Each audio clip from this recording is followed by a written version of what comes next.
Hello everyone! It's been a while. So, andito na naman tayo sa isang edisyon ng video tutorial sa Technical Drawing Grade 7. So, updates lang doon sa mga pinadala nyo sa akin ngayong third quarter na marami-rami na rin naman akong mga nachikan. So, kapag ang inyong ibinalik sa akin na plate, ipinasa sa aking plate ay ganito. Yan. Isang buo. So, medyo mababa ang inyong grade. Kasi ang hinahanap ko, anak, sa inyong mga plates ay yung ipapakita nyo sa akin, like this one, yung sample na ito. Papakita nyo sa akin yung kanyang top view, kanyang front view, at saka yung side view, 3 views. Kaya ito, medyo mababa ang grade. So, pero, ipapasa ko naman. Kasi nga, for the effort. Pero sana, ang naipasa nyo para mataas, at talagang nagpapakita na naunawaan nyo yung module na binasa nyo, plus yung aking last na in-upload na video tutorial, ay sana'y ganito. Anak?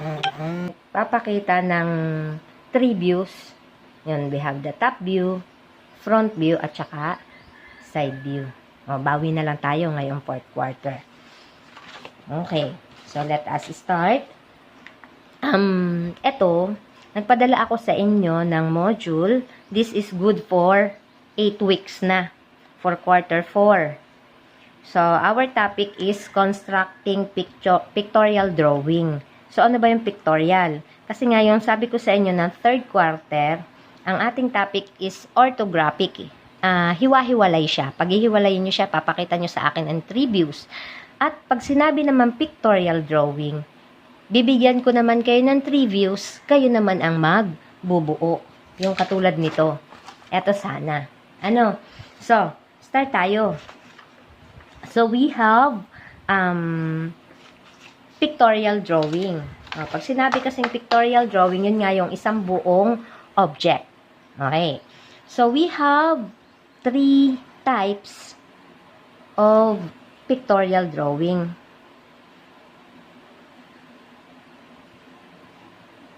Ayan.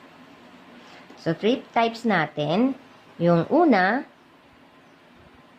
pwede niyong buklatin ang inyong module. Ayan. Kaso lang, itong module natin, wala siya mga pages. Kasi ito'y 2 module na pinagsama ko lang. Tapos, inalis ko na rin yung mga hindi naman importante na pwedeng hindi isama kasi sayang din naman sa bond paper. So, 2 yan. Isa ay mismong Technical Drawing 7 at yung isa pang ginagamit ko kasi maganda ito, mas mas himay na himay. Ito ay yung Drafting Volume 1 by Herman Manawis. Kaya mapapansin nyo, para siyang medyo mas malabo ito kasi pinicturan ko lang siya. Okay. So, start tayo. We have the first pictorial drawing is isometric. Isometric drawing. Next is oblique.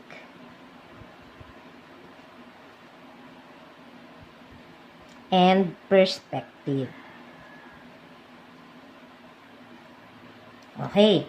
So, sa isometric drawing, yan yung pinadala ko sa inyo na unang activity sheet. Plate. Ang magagawa niyong plate dito is plate number 1 and 2. Dito naman sa oblique drawing, plate number 3. Isa lang plate ang ipapagawa ko dito sa oblique. And perspective drawing, plate number 4 and 5. Yan. So, bali 5 lang ang magiging output nyo sa TD or plates ninyo na gagawin sa TD. Okay. So, turn to page 73, dun sa inyong module. Makikita nyo dyan pictorial drawings. Unahin natin yung isometric drawing. Isometric. So, it comes from two words, iso, which means equal, and metric means measure. So, pag pinagsama mo siya, in other words, equal measure. Equal measure in what? Generally, in equal measure to the size of the orthographic views. Big sabihin, itong isometric, equal measure siya dapat doon sa orthographic drawing. Ang measurement, makukuha mo dapat na measurement, makukuha mo ang isometric drawing doon sa orthographic views. Itong mga to. Yan, ito yung sample na. Ito yung plate natin, di ba? Plate number 1. So, naka-specify ko rin diyan kung anong triangle ang inyong gagamitin.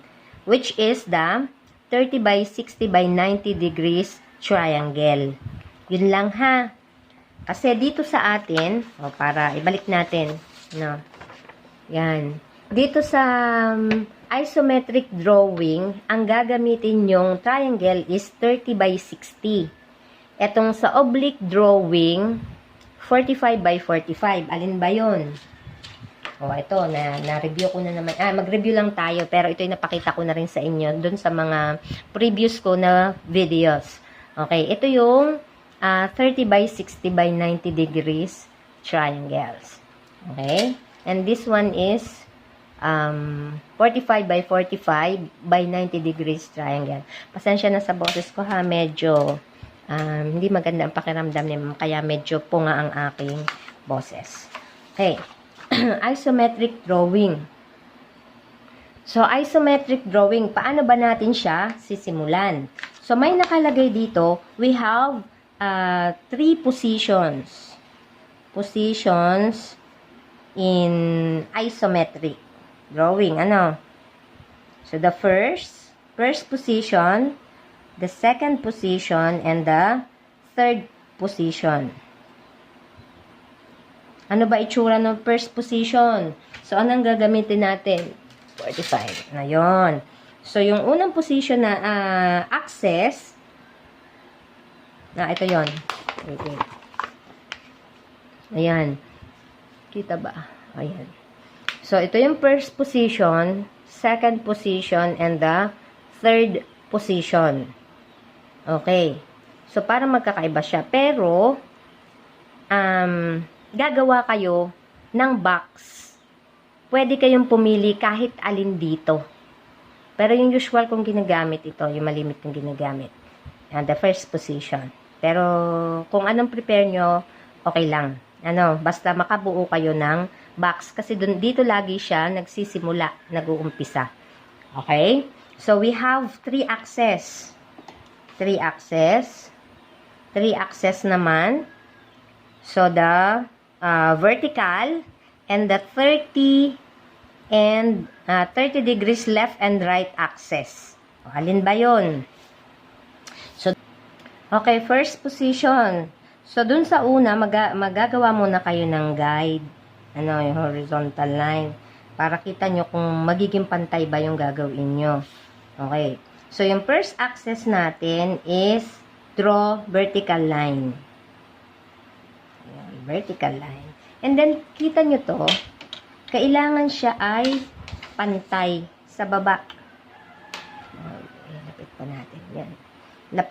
Kailangan siya ay pantay dito. Ayun. Hindi pwede nakaganyan siya. Hindi pwede nakagayon. Kailangan ipapantay nyo lagi yung ilalim. Dito. Okay? Para makagawa kayo ng, ano ba sabi doon? Ito yung vertical line. Vertical line. This is the right 30 degrees and the left 30 degrees.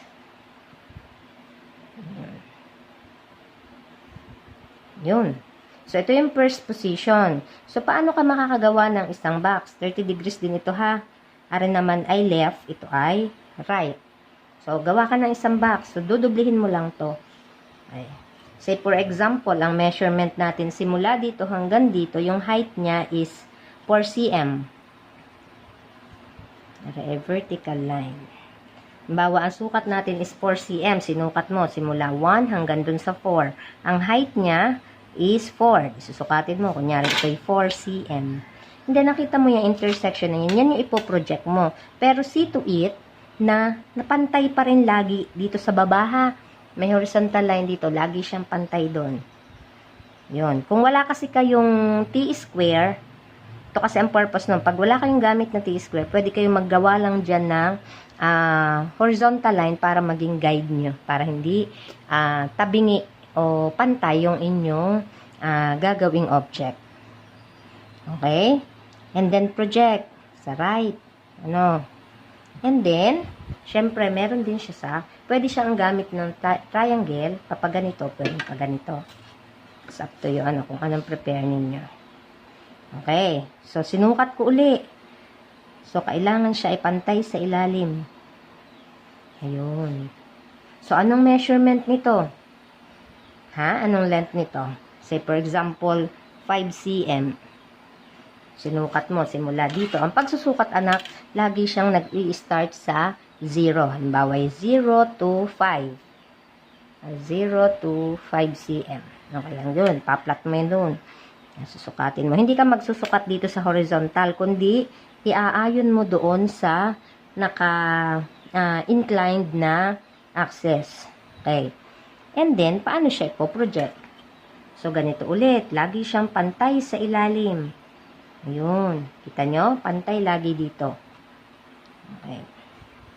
Ayun. So, may makikita ka dyang intersection. Ito, oh. Po-project mo ulit siya pa.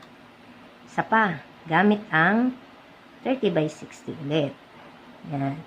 Project mo papunta doon. Kahit siya medyo mahaba. Pero see to it na ito, ang tawag kasi dito ay construction line or crate lines. So, hindi mo siya kailangang, wag mo muna siyang pakadiinan ang pagkakaguhit. Kasi, may mga object, o dun sa mga ibibigay kong object, may mga details siya. So, panghuli na yung medyo madiin, para makita yung visible line. Okay, next. And then, ang measurement, kunwari nito is 3 cm. Nagsukat ka, simula dito hanggang dito, 0. Yung 3 cm. Kunwari 3 cm. Sukatin mo uli. Pantay dapat sa ilalim. Yun. And then, makikita mo ulit, itong intersection na ito. Meron dalawa, nag-intersect, nagsag-up. Saan kaya ang projection nito? Papunta dito, papunta doon. Siyempre, papunta dito. Okay? Yun. Dapat siya talaga pantay doon. Yun, di nakabuo ka na ng box. Okay? So, ito yung first position natin. Next. Second position. Ano yung nandyan sa module nyo? Ayan, para naman siyang baliktad lang. Lagyan natin ng guide. Oh. So, ito yung magiging guide mo. Yun. Then, vertical line.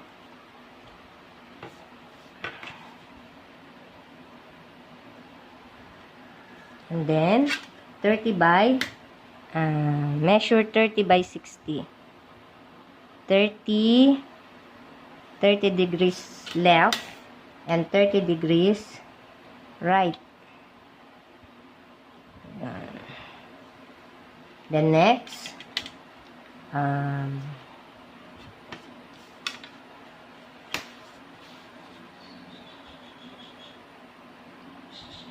so, magagawa ka ulit ng box. So, ang unang mapapakita naman dito, kung ganito ang iyong second position, is the top view.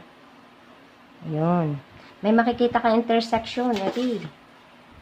So, project mo lang siya sa pababa. Next. Meron pa ulit intersection. Ayun. Pinagsagupan.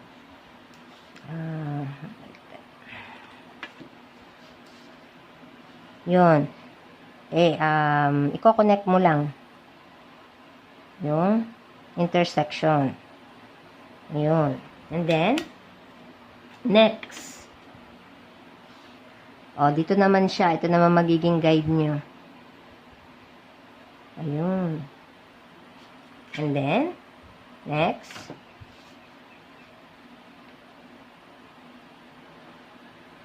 Yung project. And then also, project. Yung kita mo itong intersection ito. Yun, ano mo lang siya. Po-project mo lang siya sa left axis. May box ka na ba? Yes, itong box na ito.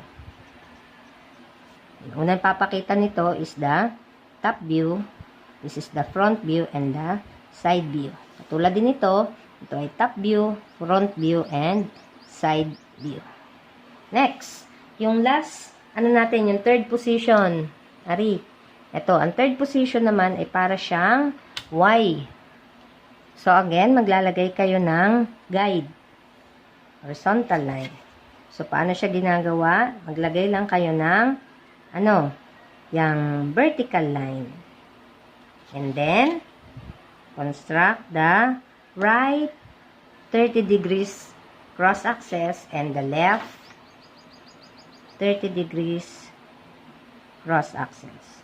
Yun. So, paano siya magiging box? So, madali lang siya.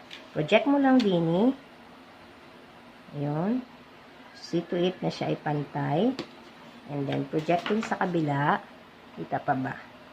Baka mababa na. Ayan, lagi siyang pantay dun sa ilalim, ha? Ito. Ayan. And then, yun, makakabuo na tayo ulit ng box. Dito. Ayun. And then, project natin ito. And then, this one. And the last one is this one. Yan. Po-project mo lang yung intersection. So, ito yung ating, ano ito? Top view. This is the front view and the side view. Okay? So, doon na tayo naman sa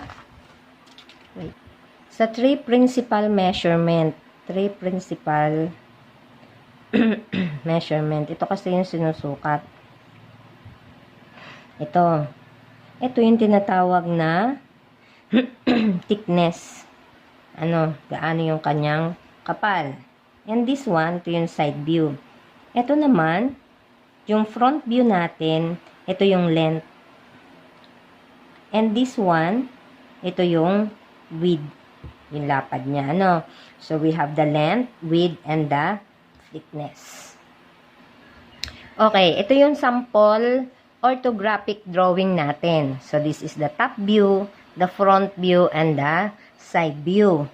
So, paano ba natin gagawin? O, tingnan nyo, ha. Ang gagamitin natin ulit is 30 by 60. So, yung turo ko sa inyo kanina, so, anong unang gagawin? Maglagay kayo ng guide na horizontal line kung wala kayong gagamitin na T-square. Yan, ito yung guide natin. Tabaan natin. So, see to it na yan ay lang, ha. Huwag ninyong buburahin ang construction line. Again, pa doon ko makikita kung paano nyo ginawa. Hindi lang basta binakat or whatsoever. Basta gusto ko, hindi binubura ang construction line. Okay? So, ang una natin, gagamitin natin ay yung first position. Pantay ba? Yan. Yan. So, meron na tayong vertical line. Next, yun yung axis natin, which is the 30 degrees right and the 30 degrees left axis. Ayun. Okay. So, yan. Nandito na rin naman ito sa sample. Ayan, yung sample na nandyan, binigay ko sa inyo sa module. Magbasa lang. Pero, eto, baka makakatulong ito. Kaya, gawa nga ulit ako ng video tutorial. Okay. So, dun sa una, draw. Yan. Nakagawa na tayo. Then, second, lay out the principal measurement. Get the measurements from the orthographic drawing. Dito. Ito. Yung mga binibigay ko sa inyong activity sheet. Dito nyo kukunin yung measurement. May nakalagay dyan. Okay? So, sabi ko nga kanina sa inyo, dun sa unang introduction ko, ang isometric drawing is iso equal measurement to orthographic drawing. So, equal dapat siya. So, kukunin nyo yung kanyang front view, ano ang sukat, and then side view, and then the top view. So, pag nalagay nyo na ang measurement, so, ang ating itsura, alin ba dito ang may pinaka sa palagay ninyo na medyo mas malinaw ang shape? Diba ito? Yan, para siyang L. So, ano mo siya. Ay, gagawa ka muna ng box. Sorry. Okay, gagawa muna kayo ng box. Yan. Ayun, ganon. And then, vertical line ulit.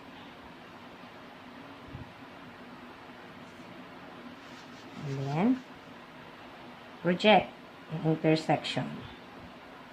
Papunta sa right. And then, yung measurement niya, gawa kayo ng box. Kunyari, ang binigay kong measurement dito is 5 cm. Mga 4 cm. Ilalagyan niya. Yan. And then, project. Aray, may isang intersection. Yan. Yun ang kagandahan ng video. So, pwede mo siyang i-pause. Pwedeng dire-diretso ang pagpi-play para hindi kayo, guided kayo. Okay. So, meron na tayong box. So, anong object natin? Ito, kita nyo ito. Yan nga, yung sinasabi ko na ito yung may pinakamalinaw na shape. Ari. So, gagawin nyo is gagayahin nyo siya. Kunyari, ito'y 4 cm. Wait. 4 cm. Ito, 2 cm, 2 cm. Nakalagay dito pala is 5 cm. Di 2.5 plus 2.5 equals 5. Ayan, hatiin mo lang siya sa gitna. Paano mo makikita kahit di ka magsukat? Ganyan lang yan. Kunin mo yung intersection dito, tsaka doon. Yan. Tapos ito. Ayan. Makukuha mo na yung gitna dyan. Yun ay cross method. Ayun. Next. Yan. See to it na pantay sa ilalim. Si ma'am paulit-ulit na. Kasi gusto ko tama ang gawa niyo. Yan. And then, meron ditong intersection, ari. Tsaka ito. So, lagyan natin ito, project natin papunta sa kanan uli. Ayun. May makikita ulit kayo intersection, ari. Tsaka ito. So, project muna natin ito. Baba. Pwede yan lampas ang guhit. Basta wag nyo lang diinan. Next. Meron pang intersection dito at saka dito. You have to project. Napunta sa kanan. Ayun. May isa pang intersection. Ayun. Punta doon. Tingnan nyo. Ito, para siya mabuo. Tsaka yun. Tama ba? Ayun, tama siya. Tama ang measurement. Ayun. So, kita nyo yan. So, kailangan lang siya ay, para makita yung object, trace the visible edges with heavier lines. Yan. Trace nyo lang.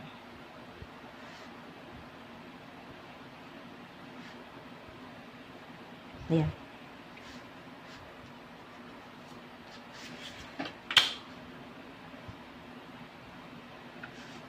And then this one. Lahat muna ng horizontal line. Meron pa bang horizontal? And then, lahat mo nang pupunta sa right axis. Ayun. Pupunta dito. Heavier lines. Mas madiin. Ayun. And last two.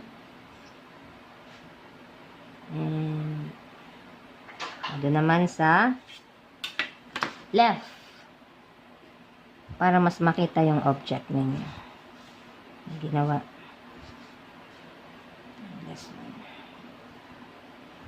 Okay. So, paano siya? Naging ganyan. Ano? So, paano? So, nakikita nyo to.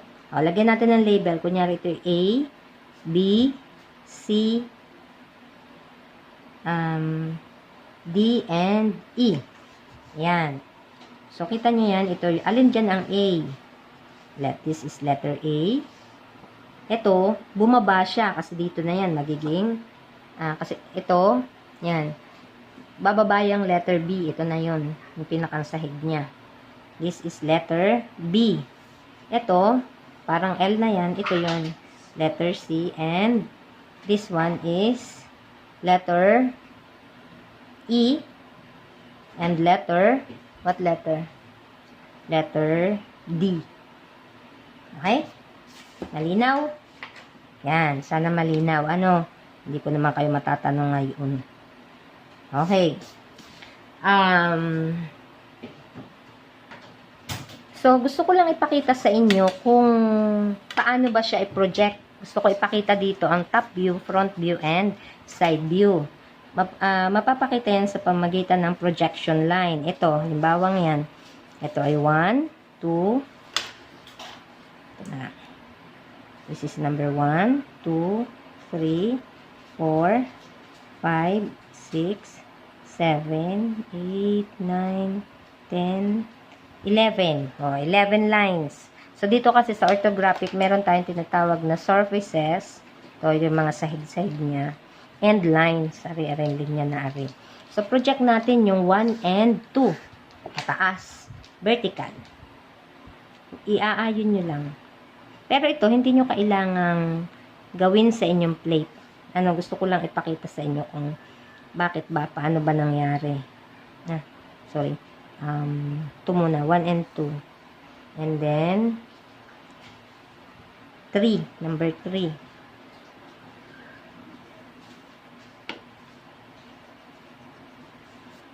Next, number, alin pa ipo-project doon sa taas? Alin dyan yung may mga vertical line? This one, number 8. And number 4. Ayun. Next, number, what number last? Number 7. Kasi siya yung naka-vertical line. Next, anong gagawin? Ari, project nyo yung 1 and 2. Kasi siya ay may karugtong doon. So, lalagay na natin doon hanggang dito. Kailangan siya pantay. Ari, dini sa ilalim. Ayun. Taas natin konti. Ayun. Next, 1 and 2. Ari ang 1, ari ang 2. Ayun. Doon. Next. Alin pa? Ari. Number 2 at 4. 2 and 4. Shh. 2 and 4. 2 and 4. And then, nagiging isa na kasi itong number 4 at saka number 6. Edi 6 at saka 7. Yun. Ari ay number 1, number 2, number 4 and 6. Ari ay number 7. Next. Ito naman. Ay, ano magkasama? 7 at saka 8. 7 and 8. 7, ito yung number 8. Next, ano pang magkasama? 6, 5, 3, at saka 1. Kasi yung 3, yung point ng 3 ay nagiging, pag nasa top view siya, nagiging isa na lang. So, ganun. Next, project. Ayan ito. Ari number 1. Ito number 3 and 5. And number 8. So, meron pang hindi na i-project itong 4 at saka 3. So, alin ba yun? Project natin. Ayan. Okay. So, nakita nyo? Ito mismo. Ayan. Itong linya na to. Ay, ano na natin.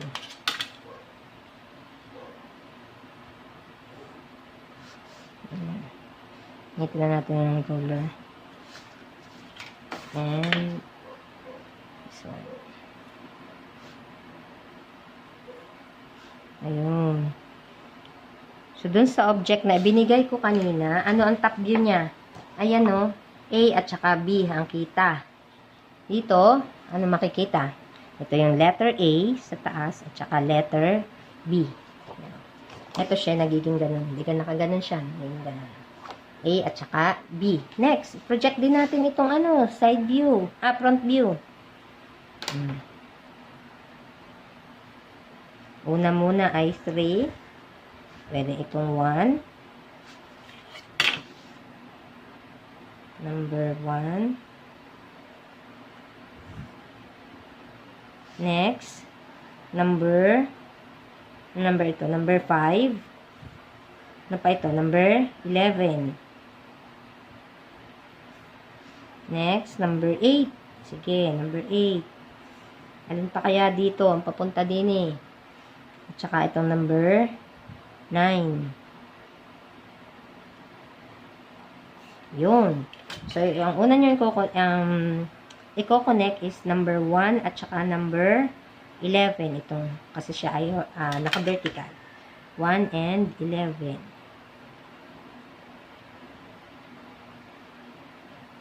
Wait lang. 1 and 11. Ito o, 1, 11. Next. Sunod. Ano pa ano nyo? 11 and 9. Ayan o, kailangan siya lagi, again, pantay sa ilalim. 1 and 9, 11 and 9. And then, 8 at saka 9. Nasaan yung 8? Ari, dinis. May tapat na ari. So, gamitin mo na nakaano lang siya, oh. Kailangan lang siya lagi ipantay sa ilalim. Ayun. Next, ano pa magkapantay? Itong 5 at, ito yung number 8. Ito yung number 9. So, 5 and 8. Ito ang kanyang intersect. Ito, oh. Ayun. Hanapin mo lang yung kanyang katapat doon. Next. Alin pa? 5. Next ay ito. 3 and 5. 3 and 5. And lastly, yung 1 at saka 1 and 3. Yun. So, ganyan ang itsura niya. Isa na eraser natin. This is the top view ito. Ito ang front view. Okay, next. Last. Ito na. Side view naman. Ano ipo-project nyo? Itong ating what's that? Yan. Number 9 and number 10. Next. Number 7. Next. Number 8. Next. At saka yung number 9. Number 3. And number 4. Yun. Tapos, kukonect mo lang siya. Ganyan, kailangan siya ay pantay.